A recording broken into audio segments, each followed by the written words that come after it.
Bien, buenos días mis amados hermanos, que la paz del Señor esté sobreabundando en cada uno de sus corazones. Mientras escuchaba ahí a los jóvenes en la agrupación, uno se emociona y por varias razones. Estamos en la presencia del Señor y como que me llega el pensamiento de aquella ocasión cuando uno de los discípulos le dice al Señor, Señor, pero vamos a hacer 3 enramadas. Hermano, y hay que estar en la presencia del Señor alabando. Canciones como esa realmente es un motivo de gozo, de júbilo y deleite. Nosotros servimos a un Dios que merece ser adorado, alabado y bendecido.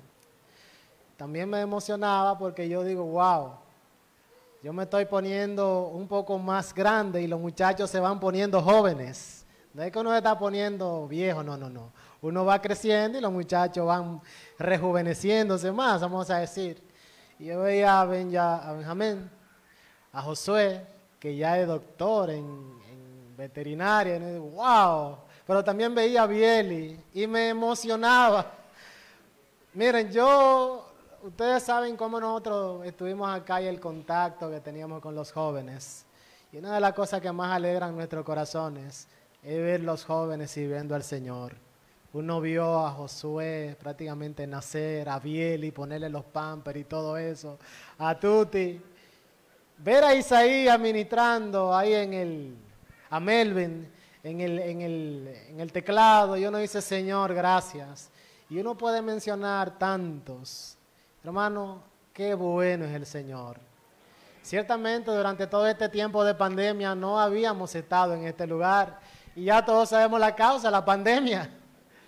Pero qué grande es el gozo y la alegría de nosotros poder estar acá en la casa del Señor, unidos en comunión con aquellos que aman al Señor. Sobre todo, una iglesia tan querida y tan amada para nosotros como esta.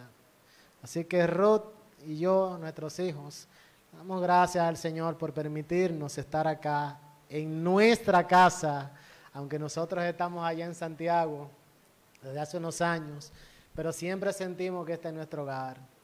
Hermano, que el Señor continúe bendiciéndoles. Yo le voy a pedir a que se pongan de pies para que leamos una porción de la palabra del Señor en Deuteronomio capítulo 6, versículo 4. Mientras usted busca ahí en su Biblia, mire a la persona que está a su lado y dígale que su Dios es bueno. Nuestro Dios es bueno. Dele una sonrisa. Siempre digo, aunque le falte un diente, sonría. Y bendiga a su hermano que está a su lado.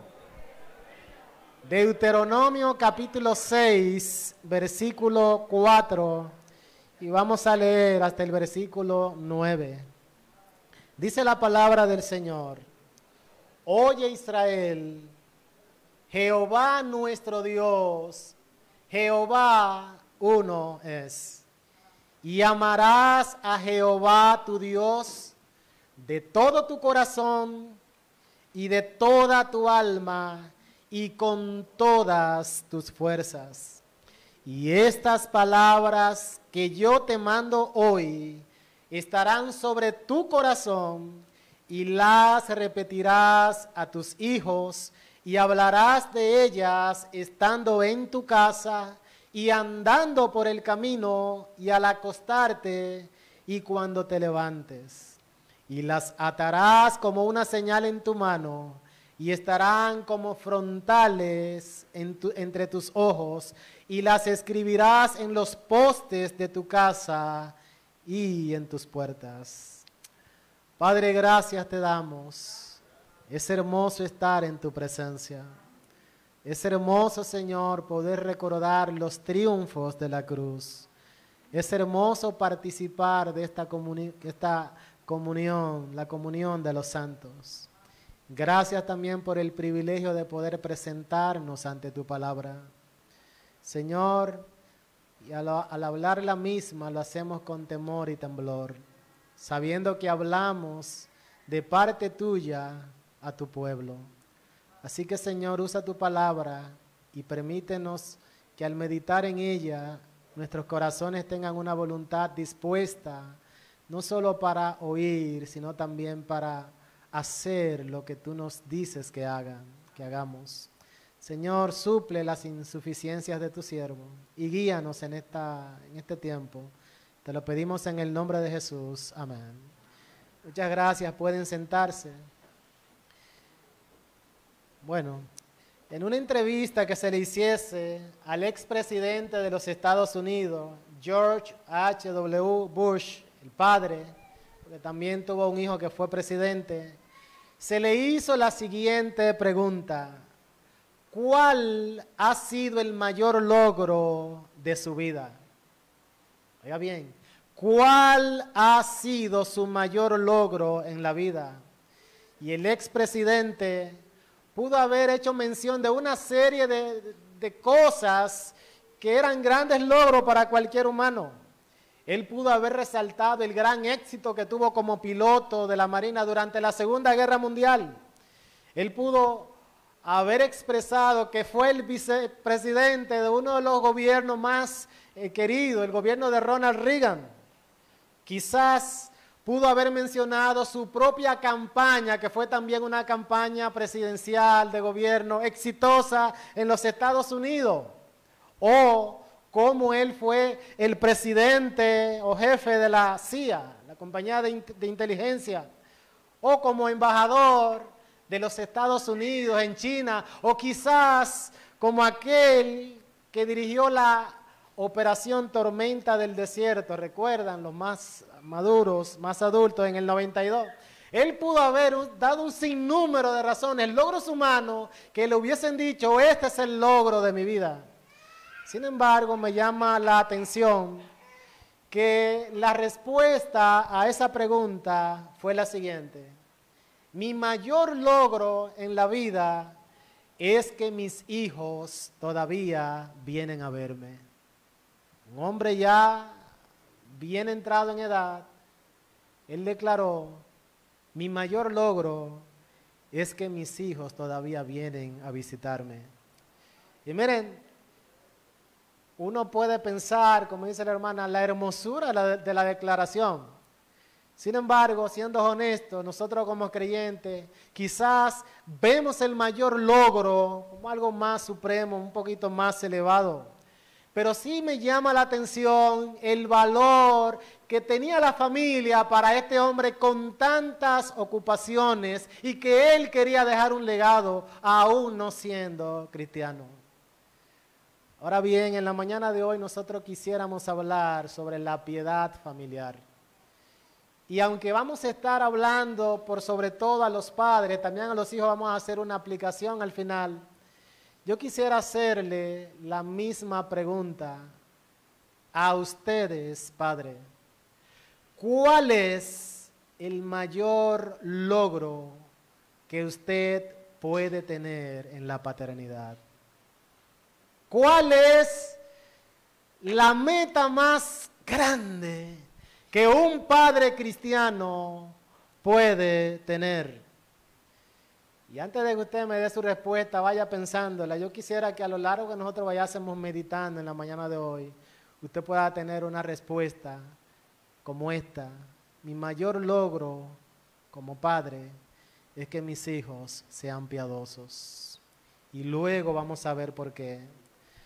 Miren, para nadie es un secreto que este tiempo que nos ha tocado vivir, que estamos atravesando, es un tiempo difícil. Y cuando yo hablo de difícil, no estoy hablando de lo terrible de la gran pandemia que ya por 20, 21 meses, casi 2 años, si contamos desde que inició el primer caso en China, ha venido arropando la humanidad. Más de 257 millones de casos a nivel mundial y más de 5 millones de personas que han muerto. Eso es algo tremendo, pero no es tanto la dificultad de nuestro mundo, la gran pandemia. No estoy hablando acerca de la gran crisis económica global que está afectando a muchos países. Otros problemas que nosotros podemos mencionar. Cuando nosotros hablamos de lo difícil de nuestra humanidad, nos estamos refiriendo a ese gran deterioro, a la descomposición moral que está sufriendo la sociedad posmoderna. Mis amados, esta es una sociedad que está en el más oscuro abismo de inmoralidad, de promiscuidad y pecado. Si usted analiza, es una sociedad que le ha dado la espalda a Dios.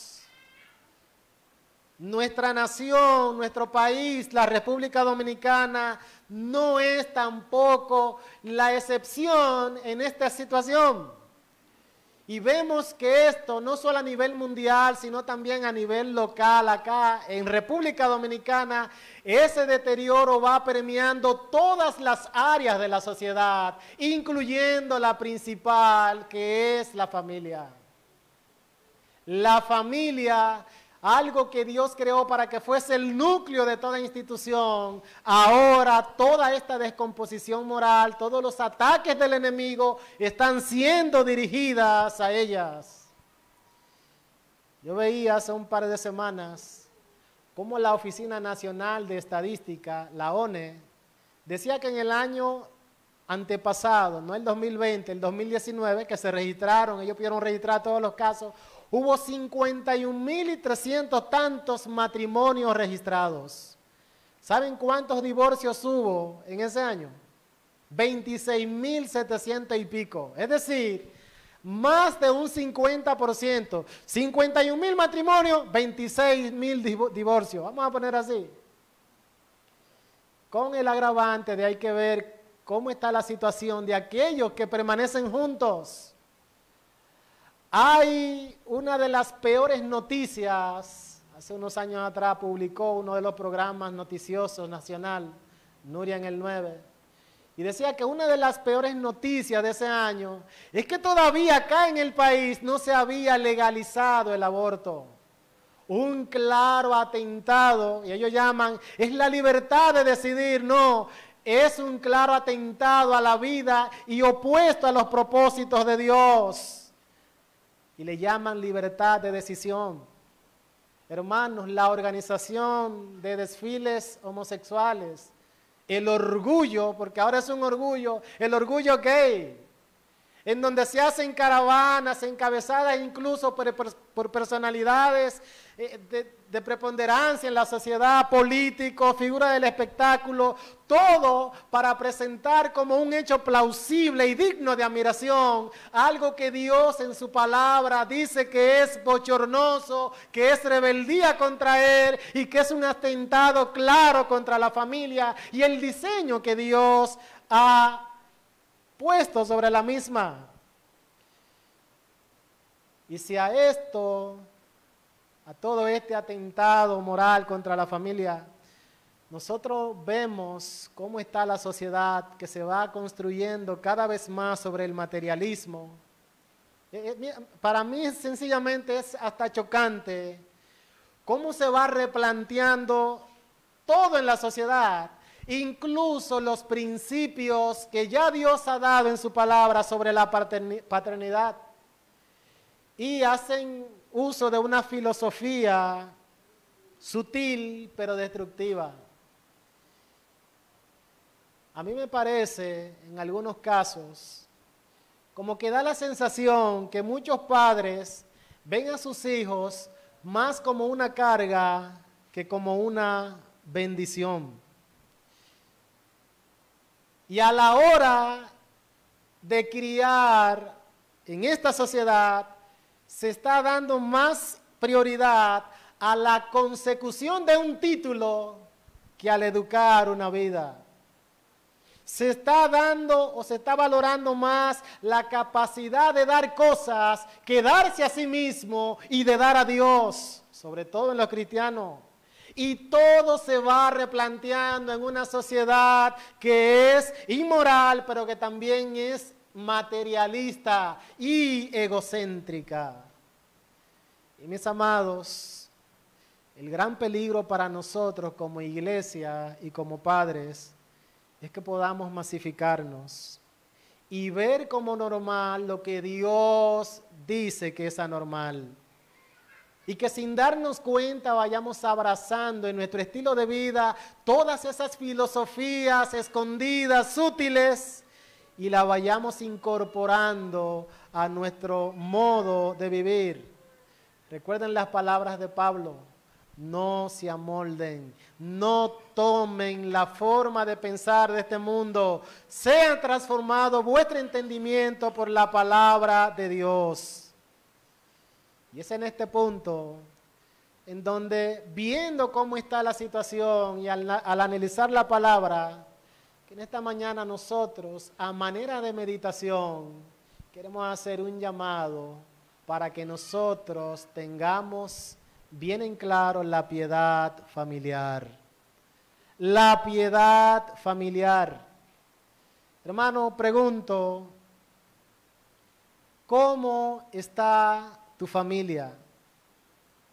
Nosotros como padres, ¿estamos cumpliendo realmente la función suprema, criando piadosamente?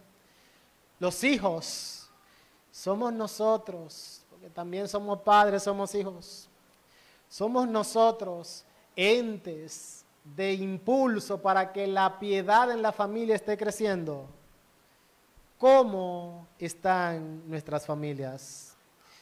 Y el texto que nosotros leímos hace un momento puede mostrarnos algunas claves, algunos principios de cómo nosotros podemos criar o mantener una familia bajo la piedad, una familia para la gloria de Dios. ¿Dónde leímos? Deuteronomio capítulo 6. Oye Israel, Jehová nuestro Dios, Jehová uno es, y amarás al Señor tu Dios de todo tu corazón y de toda tu alma y con todas tus fuerzas. Y estas palabras que yo te mando hoy estarán sobre tu corazón y las repetirás a tus hijos y hablarás de ella estando en tu casa y andando por el camino y al acostarte y cuando te levantes. Miren, este texto representa quizás la gran clave para la piedad familiar.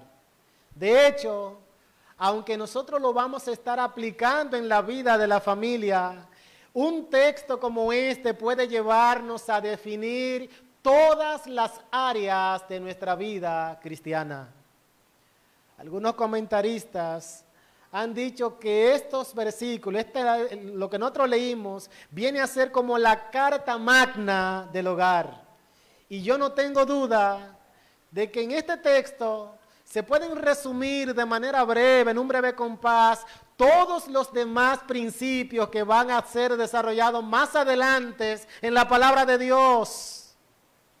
Pero es especial porque se aplica particularmente al hogar. Para ponerlo un poquito en su contexto, está en medio del gran sermón de Moisés a la nueva generación de israelitas que estaban próximos a entrar a la tierra prometida. Miren, el libro de Deuteronomio no es más que un sermón que da Moisés. Algunos dicen 3 sermones, unos dicen uno solo, lo dividen en 3. Pero es un sermón predicado a aquella generación de israelitas que habían crecido en el desierto. 40 años antes habían salido de Egipto y en varias ocasiones habían contemplado la grandeza del poder de Dios. Fueron testigos de cómo el mar se abrió en 2, se dividió y ellos pudieron pasar el mar en seco mientras el ejército de los egipcios pereció abnegado en agua. Ellos estuvieron presentes cuando la imponente presencia de Dios se mostró en Sinaí.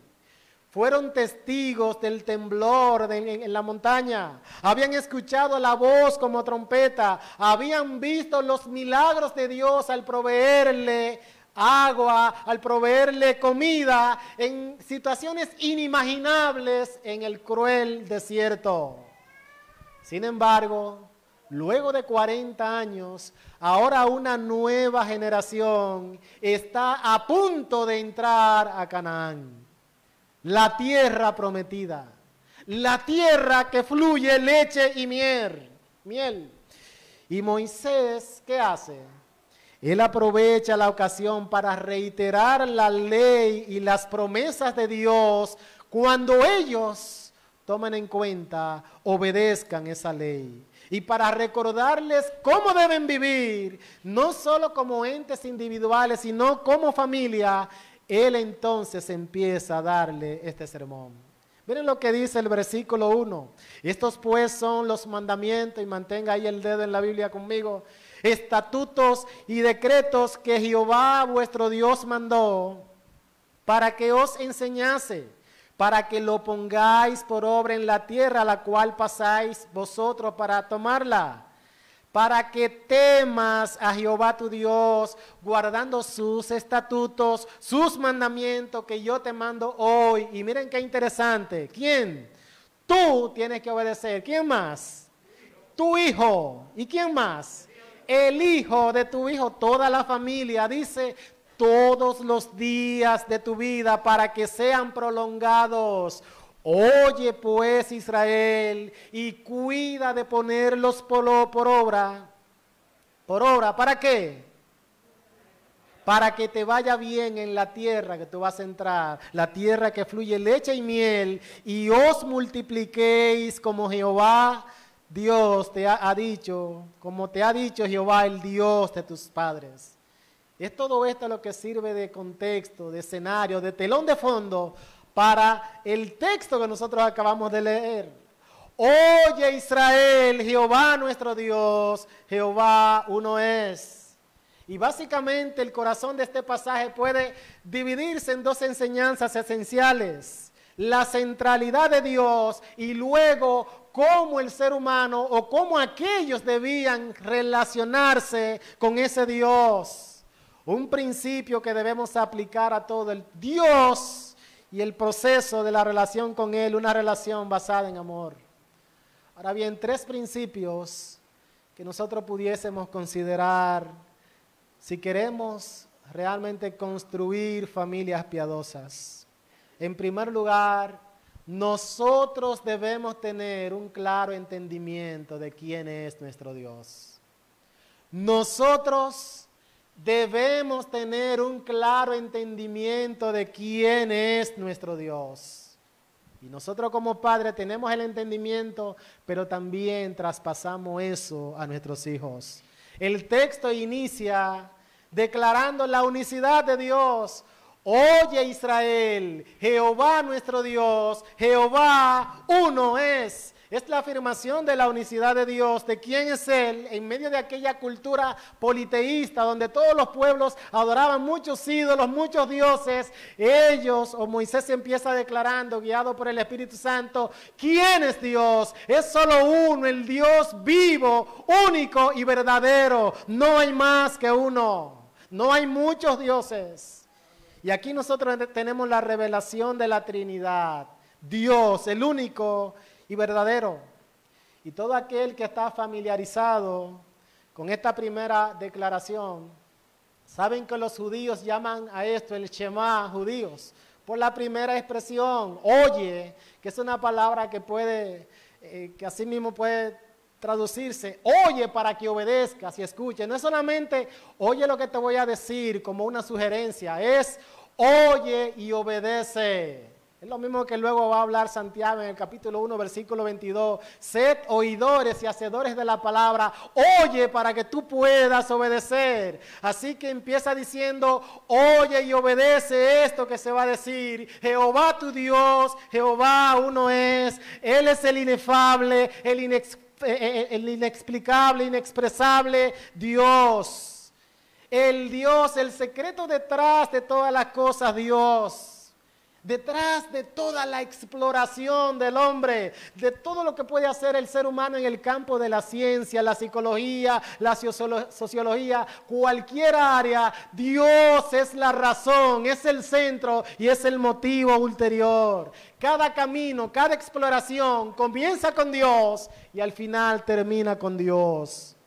Y la piedad, mis amados, es el resultado de un correcto entendimiento de quién es ese Dios, del carácter de ese Dios. si nuestras familias han de ser familias piadosas, cada uno de los miembros debe esforzarse en conocer a Dios. Nosotros como padres debemos enseñar el carácter de Dios a nuestros hijos. ¿Quién es Dios?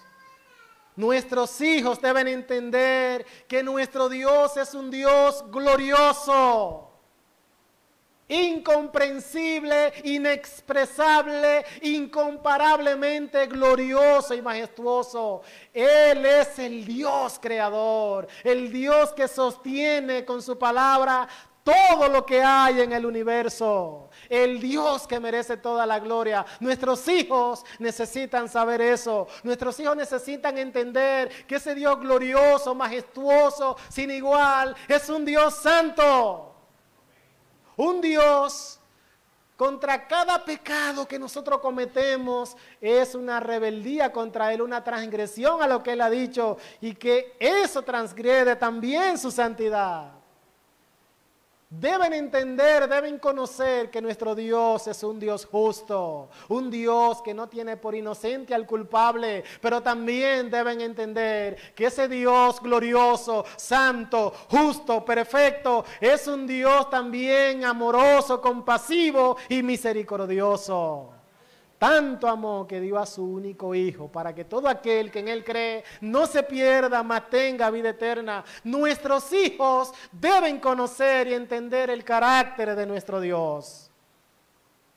Pregunto, ¿acaso no debemos nosotros tener un claro conocimiento antes de poder traspasar eso a los muchachos? ¿Cómo yo puedo pasar la instrucción si yo no la conozco? Hermanos, dice el sabio, el principio de la sabiduría es el temor de Jehová. Si queremos ser sabios en la crianza, tenemos que enseñar de ese Dios y de su temor. Un segundo principio, primero dije que debemos nosotros tener un claro conocimiento del carácter de nuestro Dios. Segundo, que ese Dios debe ser el objeto de nuestro amor. Oye Israel, Jehová nuestro Dios, el Señor, Jehová uno es. ¿Y qué continúa diciendo a continuación? Una de las declaraciones más excelsas, tremenda de todas las Escrituras. Y amarás a Jehová tu Dios de todo tu corazón y de toda tu alma y con todas tus fuerzas. La base para nosotros vivir en toda piedad es un corazón cuyo objeto de deleite constante, cuyo objeto de amor por sobre todas las cosas sea Dios y solo Dios. Esta es la clave para vivir una vida de piedad en el plano personal, pero también para vivir una vida personal en la familia. Dios debe ser el objeto de mi pasión, la razón que me lleva cada día al levantarme. Hermano, yo te pregunto, cuando tú te levantaste esta mañana, ¿cuál fue tu primer pensamiento? Señor, gracias porque me das otra oportunidad de encontrarme contigo. ¿O te levantaste pensando en alguna otra cosa que no sea esa, que no sea Dios, o quizá con una expresión de gratitud? Dios debe ser lo primero, lo último, el centro, todo en nuestras vidas. Y es aquí en donde nosotros debemos llamar la atención, sobre todo como padres. El fin principal de la existencia del ser humano es glorificar a Dios y gozar de Él por siempre. Me gusta siempre resaltar, como lo dice John Piper, el fin principal del hombre es glorificar a Dios por medio de disfrutar de Él eternamente. En otras palabras, cuando Dios es el centro de mi amor, cuando Él es la causa de mi deleite, el centro de mis deseos, entonces puedo glorificarle. Y lo que quiero decir es que cuando Él es el centro supremo de nuestro gozo, entonces nosotros somos felices. Mis amados, Nadie quiere ser infeliz. Todos queremos ser felices, pero la felicidad no está en ningún lugar aparte de Dios, porque la felicidad es Dios. ¿Saben por qué muchas veces fracasamos en nuestro intento de criar a nuestros hijos en toda piedad? Porque apartamos, desviamos a un lado la mirada, nos alejamos de los propósitos de Dios. Y miren, y como la iglesia de Éfeso, a quien Juan escribió, dejamos de amarle a Él y nos volvemos infelices porque en el necio razonamiento dejamos de disfrutar a Dios, fuente de agua viva, y cavamos para nosotros cisternas rotas que no retienen agua. Y créanme que el enemigo de las almas sabe todo esto y continúa vendiendo por medio de muchos medios su filosofía destructiva, una filosofía que va en contra de hallar nuestra satisfacción completa en Dios. Y la idea es que yo quizá puedo estar más satisfecho consiguiendo cosas en este mundo, acumulando cosas materiales, independientemente de Dios, y que yo puedo ser feliz. Que un padre es más bienaventurado viviendo para sí, acumulando muchas cosas, una buena casa, que no es malo, un buen carro, un buen trabajo, unas buenas vacaciones, disfrutar, como te dicen, de la vida. Lo único que lo plantea todo ese disfrute lejos y apartado de Dios. Y créanme, sin Dios no hay verdadero disfrute, no hay verdadera felicidad. Y este asunto muchas veces nosotros como cristianos y como padres lo vamos asumiendo y compramos la filosofía y la hacemos parte de nuestra norma de vida. ¿Y saben quiénes pagan la consecuencia? No solamente nosotros, sino también nuestros hijos. Decía C.S. Lewis acerca de tratar de encontrar la plenitud, la satisfacción, la felicidad en la vida fuera de Dios. Él dice, es que el problema es otro. No entendemos. Él dice, el problema no es que nuestros deseos son fuertes, sino que son demasiado débiles. El deseo fuerte debe ser por buscar lo máximo que es Dios. Y nosotros en nuestra insensatez muchas veces desviamos la mirada y tratamos de encontrar en cositas lo que solamente en Dios podemos encontrar. Hermano, yo le pregunto, ¿qué usted quiere alcanzar en esta vida breve y efímera? ¿Cuáles son tus metas? ¿Es acaso vivir una vida que honre a Dios en todo momento, que Él sea el centro, la pasión, el deleite de tu corazón, o cualquier otra cosa aparte de Dios? Y aclaro, muchas veces yo puedo dar la impresión de que estoy buscando a Dios, buscando otras cosas, pero no lo estoy haciendo.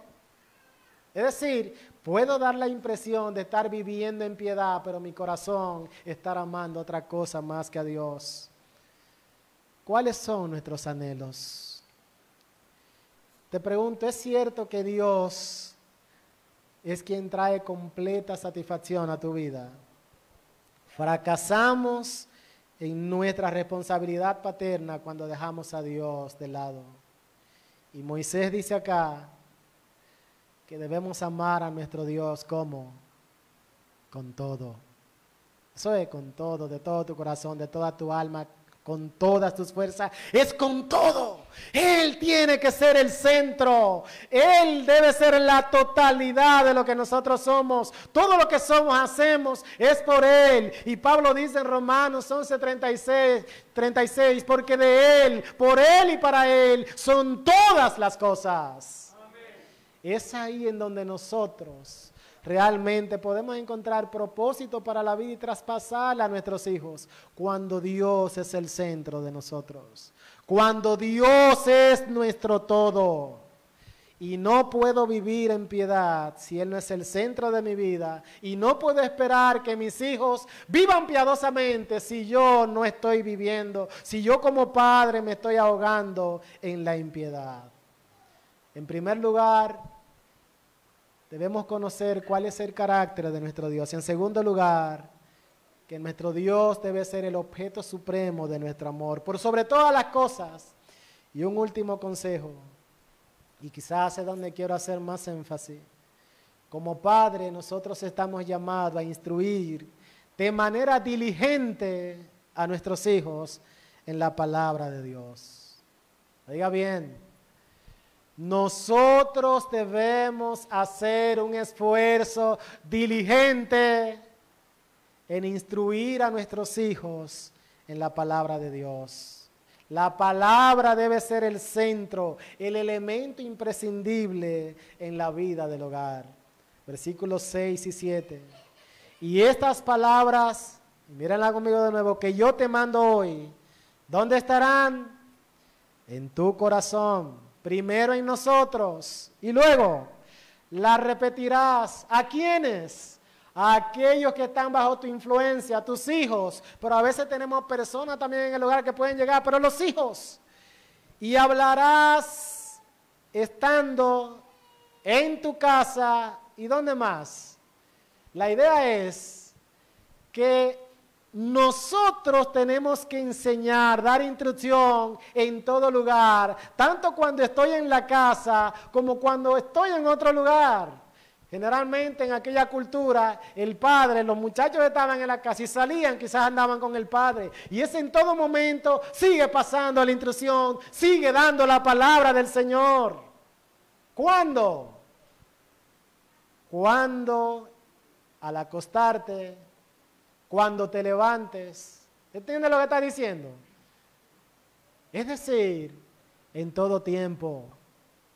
Hermanos, tenemos que aprovechar la oportunidad de nosotros dar la palabra del Señor en todo tiempo. Primero nosotros atesorando esa palabra en nuestros corazones, pero también siendo intencionales, una palabrita que está muy de moda, en nosotros llevar esa palabra en todo lugar, en todo momento, al corazón de nuestros hijos. Y déjenme decirle que la responsabilidad de la instrucción bíblica es nuestra, no es de la iglesia. Oye, porque yo no sé que en la iglesia, en la escuela dominical, este muchacho no me cambia. Mi hermano, es su labor, es la situación en su casa. No crea que porque venga una hora en la semana, el domingo, a la iglesia, eso va a producir el efecto que el muchacho necesita. Es todos los días, todo el día. No es responsabilidad del colegio cristiano. Bueno, si están nuestros hijos en un colegio cristiano, eso puede ser un brazo de apoyo que nos ayuda en la crianza, en nuestro deber, pero la responsabilidad no es de la iglesia, no es de los pastores, no es de la escuela dominical, no es del colegio cristiano, no es de la abuela o del abuelo, del tío. Es tu responsabilidad como padre llevar la palabra al corazón de cada uno de tus hijos. Y es una responsabilidad que no se transfiere. Y ese principio que se dio hace más o menos 3.500 años sigue siendo tan vigente, tan pertinente, tan fresco como si hubiese sido escrito ayer. Y con dolor, yo le puedo decir que quizás esta sea una de las situaciones más preocupantes y delicadas. Yo diría que más cancerosas del cristianismo actual, el descuido de comunal que está teniendo la palabra de Dios dentro del seno de la familia. Yo le digo porque estamos ligados ya al ministerio pastoral hace unos 7 años, allá en Sabica, Santiago, y uno tiene que estar lidiando con todas estas cosas. Personas o familias que no se reúnen para orar. Esposas que llegan, Juan, pero ¿qué hago con mi esposo? Porque él no quiere asumir su responsabilidad. Excusas de ambos padres, es que no hay tiempo, no encuentro tiempo, no hay cómo hacerlo. El tiempo, Juan, no me alcanza. Y luego llega la pregunta, ¿pero y qué fue lo que me pasó? ¿Dónde fue que yo fallé? Mis hermanos amados, con solemnidad les digo esto. Nuestro fallo muchas veces puede estar en el descuido a este principio. Y note que el autor no solamente está haciendo énfasis en que se repita, se lleva la instrucción, sino en que al hacerlo se haga con diligencia. Hay que buscar el momento. Yo no sé cómo, pero encuentre la forma y no descuide eso. Tú vas a hablar con tu hijo cuando estés en tu casa, cuando estés en el camino, cuando tú te levantes, cuando tú te acuestes. No sé cómo lo vas a hacer, pero hazlo. ¿Cuánto tiempo? Todo el tiempo. ¿Hasta cuándo? Hasta toda la vida. Hermano, si usted quiere darle lo mejor a sus hijos, déle instrucción por la palabra del Señor. Esta es una labor en la cual no debemos ser negligentes. Tenemos que actuar con prontitud, con diligencia.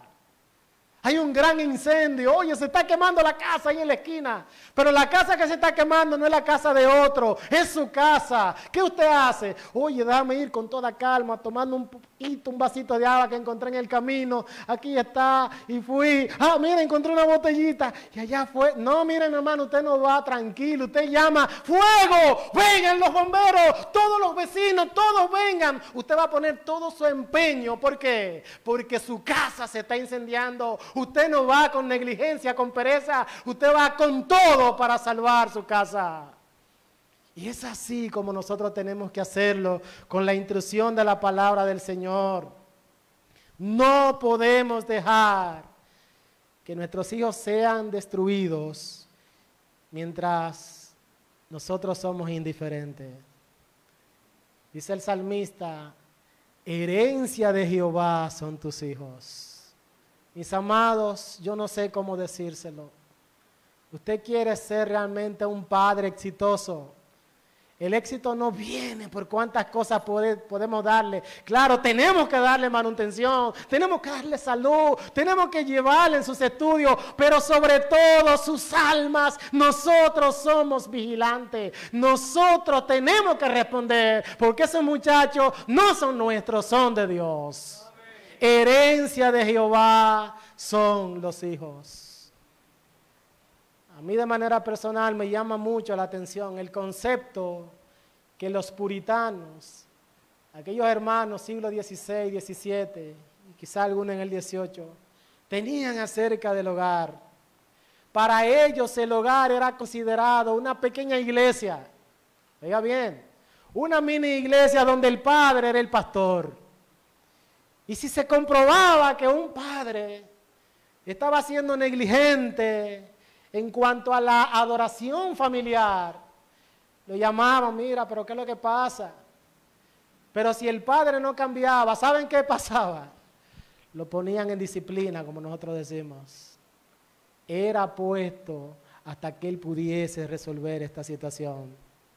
Era suspendido aún del uso de los símbolos, porque lo más importante es su hogar. Y nosotros predicamos mucho. Mi primer ministerio, mi familia. Mi primer conuco, mi hogar. Es algo que no podemos descuidar. Y miren lo que decía un puritano. Y le voy a leer un fragmento un poquito largo, pero a mí me impacta como él lo decía. John Flavel. Y él habla acerca de cómo muchos hijos en la eternidad van a estar lamentándose o bendiciendo a sus padres de cómo lo criaron. Y miren lo que dice él. Muchos padres, año 1700 y pico, muchos padres son culpables de demasiados descuidos por negligencia. Dice él, oiga bien, estorbos mundanos e indulgencias mimadas. Y mientras ellos descuidan el tiempo de sembrar la buena semilla, el diablo toma ventaja de ello. Si no aprovechan los padres, el diablo lo hará.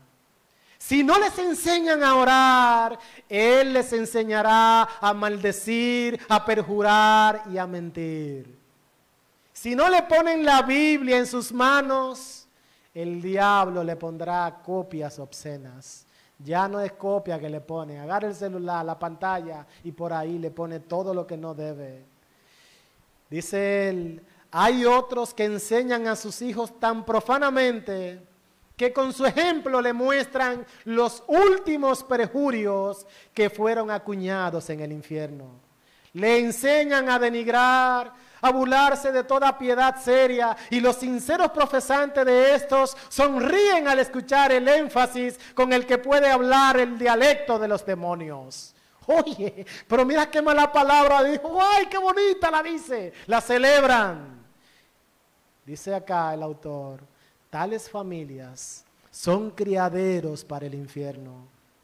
Y aunque Dios por medio de su gracia arrebata de cuando en vez un alma por la conversión de entre ellos, generalmente ellos mueren como viven, entran en la generación de sus padres, nunca más verá la luz. Que todos los padres consideren cuán terrible es ser instrumentos de ruina eterna. En vano son sus esfuerzos si sus almas perecen por falta de conocimiento. Fueron solícitos para con sus cuerpos, pero descuidados para con sus almas. Diligentes en verles ricos, indiferentes en cuanto a la gracia. Descuidaron el camino de enseñarle el camino de la salvación, pero el diablo no fue negligente en enseñarle el camino del pecado. Una pausa en la cita. Mi hermano, es cierto que estamos con toda diligencia cuidando las almas de nuestros hijos. A veces uno piensa cuánto tiempo nosotros tenemos para influenciar a nuestros hijos. Por eso era que me gozaba ahorita cuando veía a los tres de Benjamín y de Medeli. ¡Wow! ¿Y cómo pasa el tiempo? Y la alegría es que lo veo y están sirviendo al Señor, viviendo piadosamente. Hermanos, ¿cuánto tiempo tenemos con nosotros en nuestras manos a esos muchachos? ¿Qué vamos a hacer? El tiempo de cuidar de sus almas es ayer. Ahora, no es algo que puedo seguir postergando. Déjame ver cómo busco la forma. No, mi hermano, ahora busca la forma de cómo traspasar la palabra a tus hijos. ¿Saben cómo termina la cita de Flavel? Él dice que muchos, al escuchar la palabra de sus hijos, pudiesen decir lo siguiente: desearán nunca, nunca haber sido padres cuando los dolorosos gritos condenados toquen esas notas en sus oídos. Oh maldito padre, oh cruel e inmisericordia madre, tu ejemplo me trajo a esta miseria. Tuvieron tiempo para advertirme de este lugar, cuando mi corazón todavía era tierno y mis afecciones moldeables. No era tan fácil poner una Biblia una Biblia en mis manos como un libro de juego delante de mí. Castigarme cuando con una tontería provocaba a Dios por el pecado, o cuando le provocaba a ustedes por una tontería. Una palabra hablada a tiempo hubiese podido salvar mi alma. Una reprensión sabia y apoyada por tu ejemplo me habría preservado. ¿Por qué no me preguntaron qué vas a hacer para ser salvo, como me preguntaste qué vas a hacer cuando sea grande? Si tan solo hubiese observado un buen ejemplo de la religión en ustedes, si hubiese escuchado a mi padre, a mi madre, de rodillas en oración, quizás eso hubiese podido despertarme para considerar mi condición. Oh, mis amados, y uno le dice, Señor, ten misericordia, líbrame, Señor, de que yo pueda ser un ejemplo de condenación eterna para mis hijos. Hermanos, esa hora en donde nosotros debemos ir con todo, porque amamos al Señor con todo, pero con todo para que nuestros hijos vivan en el temor del Señor. A inicio de mes, mis hijos no me dejan mentir, hace unas semanas atrás, yo le decía ahí sentado a la hora del devocional, miren, yo quiero que ustedes me ayuden. Yo no quisiera que ninguno de ustedes se vaya al infierno. Pueden estar ahí que son testigos.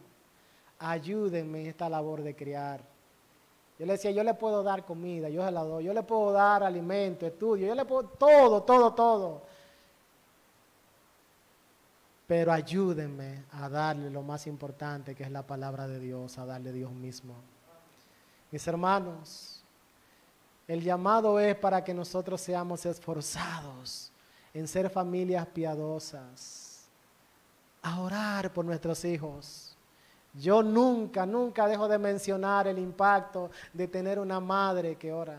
Mi mamá, doña Mecho, que casi siempre la menciono, porque para mí ha sido muy influyente. Yo recordar que cuando yo me levantaba en la mañana, allí estaba mi mamá en ese rincón, orando, clamando, gimiendo y hasta con lágrimas ante la presencia del Señor por cada uno de nosotros. Orar. Y no necesariamente quiere decir que yo haga todo esto y voy a tener mis hijos piadosos, pero que si no son piadosos, si son impíos, lo sean, pero no porque yo no he hecho mi labor. Amados, vamos a dejar de sacudirnos, no tomemos la filosofía, busque cosas que hacer que sean para el bien espiritual de sus hijos. Muchos hijos, no hay tiempo. Sí, mi hermano, hay tiempo. Y si tú tienes que dejar otra cosa por causa del tiempo, déjala, pero no dejes la palabra. Déjala, pero no dejes la oración. Déjala, pero no dejes el culto familiar. Deja todo, pero no dejes a Dios en el centro de tu familia. Porque ahí será la bendición. A George Bush se le preguntó, ¿cuál es el mayor logro en tu vida? Que mis hijos vienen a verme. Es hermoso. Miren, mis amados, quizás el mayor logro, y usted puede identificarse ahora conmigo, ya que dio la respuesta cuando le hice al principio. El mayor logro que uno puede tener en esta vida es uno vivir para el Señor y tener una familia que esté viviendo para el Señor. Yo no quiero otra cosa que no sea ver mi esposa y mis hijos sirviendo al Señor. Y es ahí en donde nosotros debemos hacer todo esto. 3 principios brevísimos que nos dan en esta porción. Y es que debemos conocer a nuestro Dios, un claro entendimiento del carácter de nuestro Dios. En segundo lugar, debemos dejar que Dios y solo Dios sea el objeto supremo de nuestro amor, el objeto de nuestro deleite constante. Y en tercer lugar, mis amados, que con todas las fuerzas de nuestro ser, con toda diligencia, nosotros enseñemos a nuestros hijos en la palabra de Dios. No lo abandonemos a la internet. No lo abandonemos a la televisión, aunque ya casi no se ve televisión. No descuidemos la supervisión del alma de nuestros hijos. Y si está pasando una situación difícil, Juan, pero es que yo no puedo con ello. Sigue haciendo lo que tienes que hacer. Sigue orando, sigue enseñando por la palabra, sigue dependiendo del Señor. Que Dios nos ayude a nosotros realmente ser instrumentos de bendición para nuestros hijos. Nosotros los esposos para nuestras esposas, las esposas para los esposos. Y que nuestras familias, nuestros hogares sean centros donde se pueda respirar la presencia del Señor. Él y solo Él, por sobre todas las cosas, debe ser la meta de la familia. Y es ahí en donde realmente nosotros podemos iniciar a vivir vidas piadosas, teniendo a Dios como el todo en nuestros hogares. Padre, gracias te damos por tu palabra. Señor, sabemos que muchas veces, al ser pesado en balanza, somos hallados faltos. Y te pedimos perdón, oh Señor. Pero gracias, oh Dios, porque en ti no solo hay perdón, sino que hay nuevas fuerzas. Y en esta mañana queremos, oh Dios, presentar el corazón de cada uno de los presentes. Señor, el corazón de cada padre, cada papá, cada cabeza de familia, para que podamos seguir entendiendo la gran responsabilidad que pesa sobre nosotros, no solo como proveedores físicos, sino por sobre todas las cosas como proveedores y líderes espirituales, como pastores de ese pequeño rebaño que son nuestros hogares. Señor, que nosotros bajo la guía de tu Espíritu, guiados por tu poder, podamos asumir, oh Dios, con responsabilidad el compromiso que tú nos has puesto. Señor, que aquí haya mujeres que te amen a ti por sobre todas las cosas, que puedan apoyar ese liderazgo del esposo. Y que si aún el esposo no tiene ese liderazgo, tú le des la sabiduría, una sabiduría que le diste a Eunice, a Loida, para poder seguir instruyendo a sus hijos en la palabra. Padre, nosotros rogamos por los hijos. Herencia tuya, herencia de Jehová son los hijos. Ten misericordia, Señor, de nuestros hijos. Ten piedad, Señor, de sus almas. En esta mañana clamamos, oh Señor, porque sabemos que también nuestros esfuerzos pueden ser insuficientes. Pero tú eres el Dios Todopoderoso. Señor, y a ti clamamos por el corazón de cada uno de aquellos que tú has puesto en nuestras manos. Oh Señor, no permita que se pierdan. Tráele, Señor. Trae bendición a nuestra familia en este sentido. Que haya también en ello un vivo deseo por conocerte y por vivir para ti. Oh Dios, que esta sea una iglesia reconocida porque las familias están viviendo en un vivo compromiso de modelar la piedad porque quieren glorificar tu nombre. Así que gracias, Señor, gracias por tu palabra, en el nombre de Jesús, amén.